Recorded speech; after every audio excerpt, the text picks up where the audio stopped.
Yang membuat hidup kita tidak bahagia adalah kita itu selalu, nomor satu adalah kita ini hidup selalu berdasarkan apa kata orang. Pasti. Nanti kalau saya nggak beli ini, apa kata tetangga ya? Nanti kalau saya keluar malam, nanti tetangga ngeliatin saya, apa kata tetangga ya?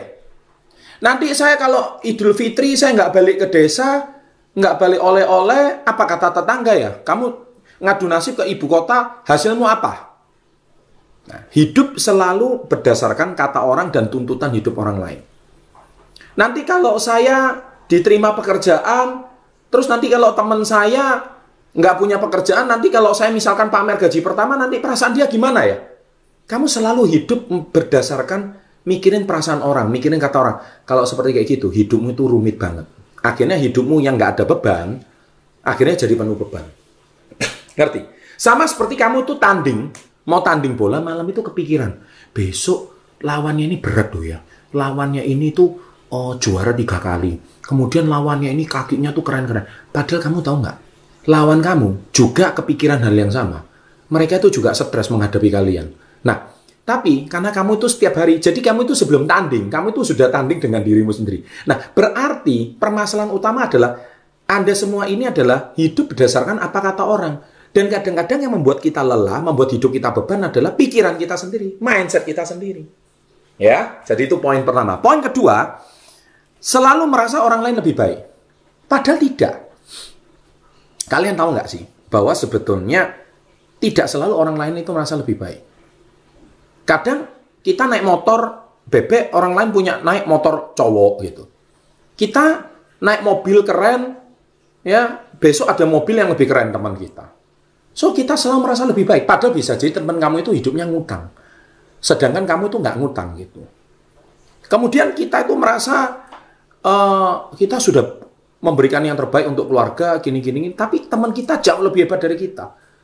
Nah sekarang pertanyaan saya, kita itu selalu, loh Pak, bukankah itu motivasi Pak untuk kita lebih maju? Setuju, kalau kamu kuat mentalmu. Kalau mentalmu kuat, kamu siap seperti itu dan kamu senang di challenge seperti itu, good. Lakukan. Tapi pertanyaan saya satu, jangan sampai hidupmu menjadi terbeban dan akhirnya Anda berbuat konyol. Apa maksudnya berbuat konyol, Pak? Hutang untuk terlihat kaya, hutang untuk terlihat tidak mau kalah. Hutang sana, hutang sini supaya kelihatan kamu lebih kaya dari teman kamu. Nah, ini konyol. Jadi gini ya, hidup itu seperti sebuah pertandingan. Ada lintasan pertandingan. Jangan bertanding di lintasannya orang lain, kamu akan kemakan. Bertandinglah di lintasanmu sendiri. Bertandinglah di zonamu sendiri. Setiap orang punya pertandingan dan zonanya masing-masing, punya lintasan masing-masing. Kalau kamu masuk ke lintasannya orang lain, jadinya ya ini, hidupmu tambah terbeban. Jadi kalau kamu stop, oke, saya hari ini bertanding dengan diri saya cukup termotivasi, tapi saya mau, mulai sekarang mau mengangkat beban hidup saya dengan cara saya fokus dengan kelebihan saya. Nah, itu poinnya. Yang ketiga adalah kebiasaan mengcompare diri sendiri dengan orang lain. Ya, itu yang tadi saya sudah sampaikan. Jadi, kebiasaan ini mulai sekarang boleh kalau mentalmu kuat. Sekali lagi saya bilang kalau mentalmu kuat. Masalah sekarang di sosmed ini banyak sekali influencer-influencer yang tiap hari manas-manasin orang. Ya, sehingga Anda merasa hidup Anda itu kok merasa miskin terus gitu. Merasa diri Anda nggak punya apa-apa terus. Padahal tidak. Padahal tidak. Hidup Anda itu tidak seperti itu. Hidup Anda itu harusnya jauh lebih baik daripada orang lain. Niscaya. Ya. Saya punya satu tips, poin ketiga ini. Kebiasaan membandingkan diri sendiri dengan orang lain. Nah, membandingkan diri sendiri dengan orang lain itu kan membandingkan diri sendiri dengan orang lain yang levelnya lebih di atas Anda. Coba mau nggak Anda hari ini membandingkan dengan orang yang levelnya jauh, status sosialnya di bawah Anda? Contoh, jadi kalau Anda hari ini punya motor, di bawah kamu masih banyak orang belum punya motor. Kamu hari ini punya pekerjaan, di bawah kamu itu banyak orang yang belum punya pekerjaan. Kamu hari ini punya income 2 juta, 3 juta, 1 bulan. Banyak orang yang belum punya pekerjaan. Bahkan anaknya 2 dipecat dari pekerjaan, tapi dia masih nggak punya pekerjaan sampai hari ini. Bukankah kamu harusnya bersyukur? Kalau kamu hari ini merasa hidupmu terasa berat, bebanmu terasa berat, itu artinya kamu jarang bersyukur. Kamu terlalu melihat ke atas, kamu jarang melihat ke bawah. Itu tips dari saya. Dan yang keempat, yang terakhir, kebiasaan kamu tidak pernah puas dan tidak pernah bersyukur. Tadi saya sudah bilang. Jadi, rasa cukup itu penting menurut saya.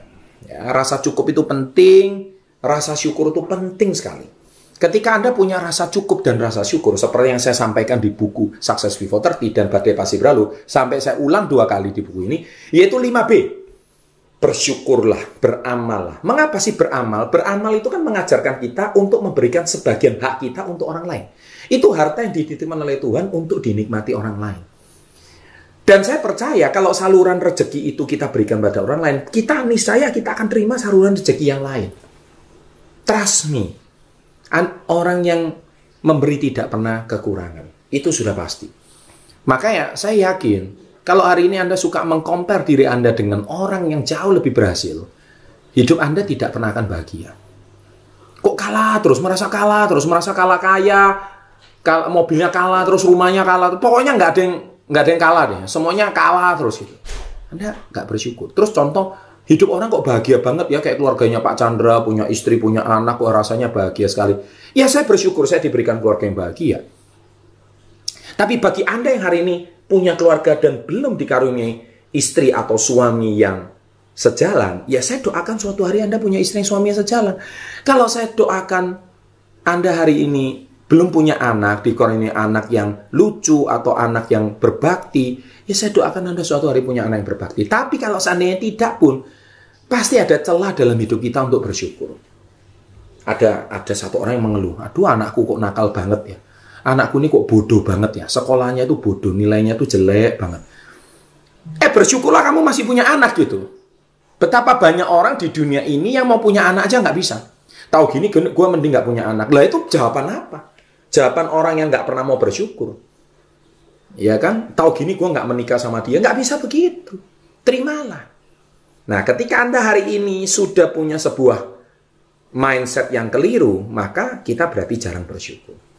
Oke, demikian sahabat entrepreneur, sharing saya, cara mengangkat beban hidup Anda. Lakukan tips ini, niscaya hidup Anda akan jauh lebih ringan.